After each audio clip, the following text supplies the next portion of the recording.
Welcome to another edition of Counselor's Corner. I'm Jeremy Counselor, Dean of Baylor Law School, and today I'm very happy to be joined by first-year law student Elexis Wiebe. Alexis, welcome to the podcast. Thank you so much for having me. Oh, I'm so excited to have you here.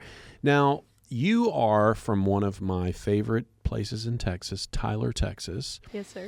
Tell us a little bit about Tyler and growing up in Tyler, Texas. So I was born and raised in Tyler, Texas. So my whole family has been there for quite a bit of time. I was actually homeschooled, so I don't have a whole lot of knowledge about the public schools or the private schools in that area, but I loved the community. I have a bunch of friends that still live there, and the junior college in particular. So I love Tyler, Texas as well. I spent a lot of time there. Here's my question for you. Why are there now traffic jams in Tyler, Texas? I am convinced that the infrastructure was never made for so many people and so many hospitals, and they still haven't fixed it. It is growing. I've been there probably 3 times in the last 8 months, and I've been stuck in traffic twice. Due to construction in part, I think, in fairness to the lovely people of Tyler. But, it's just changing, and but it's a great place. So a lot of people, here you are, you're a first-year law student, you're on your way. People, maybe prospective students who are thinking about going to law school, think, what must my path or should my path look like before I get to law school? Yours might seem to a lot of people to be a bit unusual because you were preparing to be a professional dancer. A dancer. Yes, yeah. sir. As so many of our students, probably 72% of our students, Of course. professional dancers. Tell me about what made you want to do that. So my mom is actually a dance teacher, and they always said that I started dancing before I could even walk because my mom would always have me in the studio with her. My dance teachers would check my turnout which is just like laying you on the floor basically and seeing how flexible your hips are when I was like 2 years old. So I grew up in the studio and I had a passion for it. And so when I started really training when I was 8, which is, pretty early. But when I was 13, I took college entrance exams and was pulled out of the charter school that I was in to be homeschooled so I could focus on being a professional dancer. And this actually took you to pretty far afield, your pursuit of dancing. You went to Spain, I think. Tell me what you did in Spain with dancing. So actually with Spain, it was a completely separate ordeal. I stopped dancing right before I moved to undergrad. So I was training as a pre-professional and then later professional dancer until I was about 18. I had a contract to dance in Chicago when COVID hit. And because of COVID, that fell through. I chose not to move to Chicago and instead pursue an academic career at UT Austin. Okay. And then after that, I had some extra time before I wanted to start law school, so I thought, why not move to Spain? Okay. So what Spain was in part to teach English, is that right? Yes, sir. Okay. But you did some dancing in Spain, like some instruction maybe? Some instruction. So Okay. at the school that I was a part of, I mostly worked with 1st through 6th graders, and it was a bilingual school, so it was a mix between Spanish and English. So every class that I would teach would be in English, and one of those was physical education. And a lot of times, because of my dance background, they wanted me to teach ballet, modern, jazz. Okay. So, yes, sir. Where in Spain were you? It was a really small town outside of Seville. It was called La Puebla de Casaya. Okay. So I think 8,000 people. Okay. Love it. Okay. I'm wondering, it sounds like COVID made you reassess sort of the long-term viability of being a dancer maybe and pick a different path. But I'm wondering what lessons from dancing that you take with you into law school that are helpful. I think that the lessons that I learned training in dance have actually been what have propelled me to this point, because the biggest ones are diligence, determination, and the ability to take corrections and apply them, but also self-correct. So a big part of dance is going into the studio 6 hours a day, 6 days a week, standing in front of a mirror with harsh lights, looking at every element of your body and seeing, I'm doing this correct, I'm doing this wrong. How can I fix this? How can I make this better? And that's a mindset that I take with me into law school, into every class that I am learning, especially when it comes to writing memos, for example, printing it out, looking it over, being super meticulous and seeing what I can correct on my own before going to a professor and then seeking. Yeah, I hear in what you're saying what I hear from a lot of students, particularly those who may have been student athletes or have pursued other paths before coming to law school. And one of the things I think, if there's undergraduate students or students, not even undergraduate, people are thinking about going to law school, they may have the mindset, I need to go to law school and be perfect. And I think you need to be coachable, Yes, sir. and I think I hear that's what you're saying. And part of being coachable is to be resilient. Yes, sir. To be able to have that ability to take constructive criticism and then implement it into what you're doing, which I think is really important. So you are, as a law student, you also find time to do other things around the law school. You are a member of the Baylor Public Interest Legal Society. Tell me about that organization and the work that it does and your role in it. So the work that the organization does, they do a lot of things, but it's tailored to serving the community because the organization believes that the heart of being a lawyer is service. One of the biggest things that they do is Adoption Day, which we did, I think that was in November. Yeah. And that's actually one of the reasons I decided to come to Baylor was for Adoption Day. I heard about it in Tyler, actually.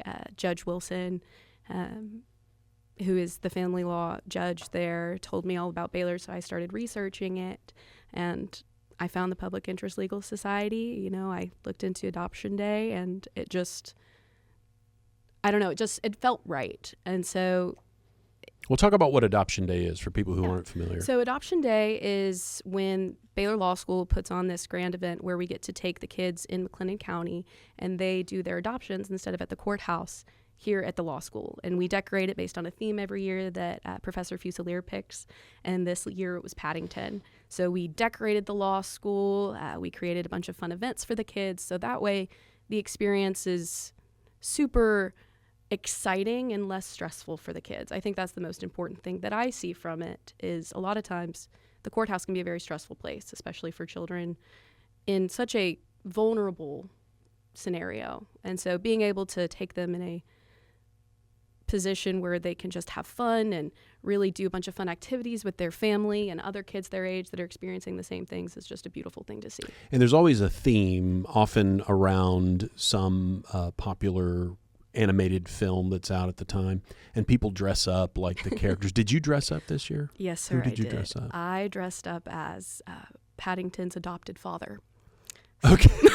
It's a bit of a stretch role for you. Yeah. I had a top hat and a That's mustache good. and went to class dressed like that as well. One of the things, there's lots of things I love about Adoption Day. Many of them you've mentioned. But I love in the week or so before seeing law students decorating the law school.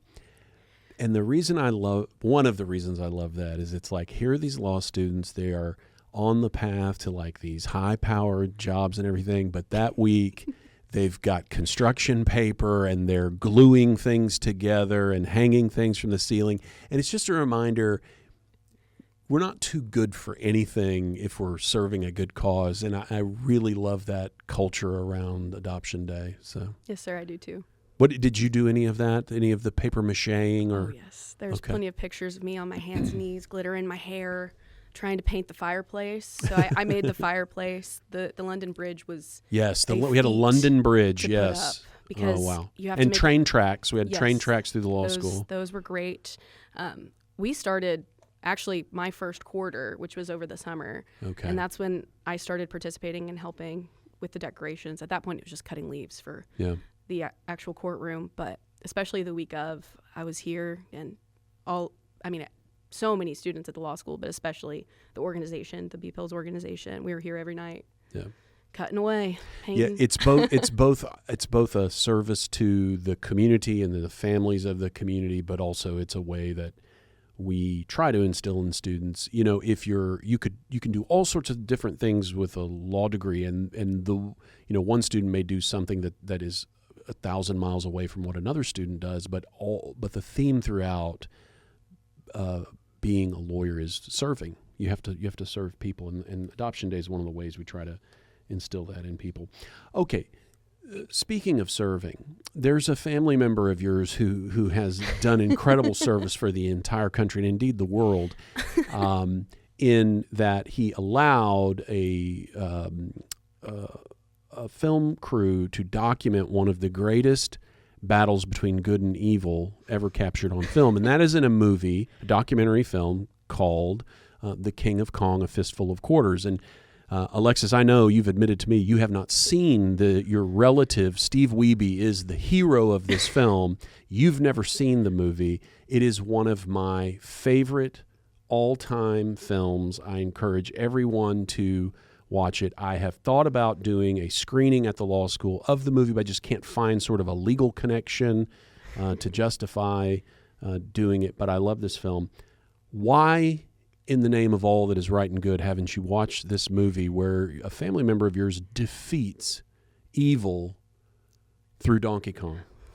You know, there's many answers I could give, but I don't think there's a valid excuse. I think I just need to go sit and watch it. You do. I can't tell you how much I love this movie. And I found out you're related to this guy while you were in my class. It was just, it's like, and you actually gave to me from Steve his autograph on a little like baseball card type thing, which I want you to know I display proudly in the office of the dean at Baylor Law School. I'm so glad. It is my prized possession. But please, Elexis, watch the movie. All who are listening, watch the movie. It is thoroughly entertaining and just one of those heartwarming films. I just love it. Okay, I'm not going to berate you about that anymore. You participated in the Bark Break program. Tell us what that is and what you in particular acquired through this program. I acquired my best friend through this program is what I acquired. Okay. So the Bark Break program it's put on by Pet Circle here in Waco. And basically what you can do is you can go to Pet Circle and say, hey, I want to take a dog for a walk. You can have a sleepover.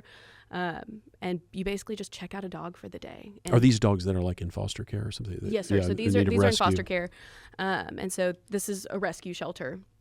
And so they will let you take out a dog and take him on a walk with a big yellow leash that says adopt me. And so subtle. Just a little bit. So I went in there and it was before my first round of finals. And I said, I just would love some attention from a dog right now. I just want to go on a long walk. So I walked in. I said, just give me who needs it. Someone who's been here the longest, who would love to go out. Mm-hmm. And they gave me Big Mac. He is a Bull Mastiff mix. He's about 90 pounds, but he thinks he's a lap dog. Mm-hmm. We went on a walk, and I decided I had to have him. So I went back after finals, and I adopted him, and I have had the most wonderful time. He is the best dog. He is spoiled rotten. Mm-hmm. Let me just say he's not the best dog. I have the best dog, but he could be in the top 5. Okay, at least top 3. Yeah, I have the greatest dog who has ever lived. So not only the greatest living dog, but the greatest dog who's ever lived. What kind of dog? He's a rescue. They're the best. He's just the guy. They know, and they're so loyal. Yeah. And yeah. I mean, and that dog sleeps. He's the perfect law school dog too. I have to wake him up in the mornings to take him on walks. Nice. So I don't know. I think he's crawling up to number 1. Okay. Well, we'll have to see if they should meet. Okay. And now I'm wondering all your experiences and the stuff you've done in law school and stuff leading up to law school. How's it been compared to what you thought it would be? Like, how does reality meet with expectation beforehand? So I'm a first-generation law student, so I wasn't really sure what to expect other than I knew it was going to be difficult. And I worked at a law firm prior to coming to law school. So I had some idea after speaking to the attorney that I was working with, but I don't think anything can really prepare you for this. The mental load, other than just immersing yourself completely in it. So I think the experiences that I had prior helped in a way set me up for the level of work that it would require. And I was anticipating the mental exhaustion, but I also did not realize how much I would enjoy it. Yeah. It's very fulfilling. Yeah. Good. I'm glad to hear that. We've come now to the lightning round. So the questions are silly. Your answers have to be short. Okay. Would you rather always wake up early feeling rested or stay up late with endless energy? Wake up early feeling rested. What's a simple habit that instantly improves your mood? Oh, going on walks. What's a comfort food you could eat any time? Soup. Go-to activity when you have an unexpected free afternoon? Pilates or dance. Would you rather live in a bustling city or a quiet small town? Quiet small town. What's a song that instantly takes you back to a specific memory? Vienna by Billy Joel. Okay, I'm going to pause here. I listen to Billy Joel sometimes, and I was on a trip with my two daughters who are younger than you, a little bit younger than you, and Vienna by Billy Joel comes on, and they're just singing every word of it. What is it with Vienna and your generation? What is that? Because that's more of one of his concert songs. That's not like one of his top hits on the airplay or anything.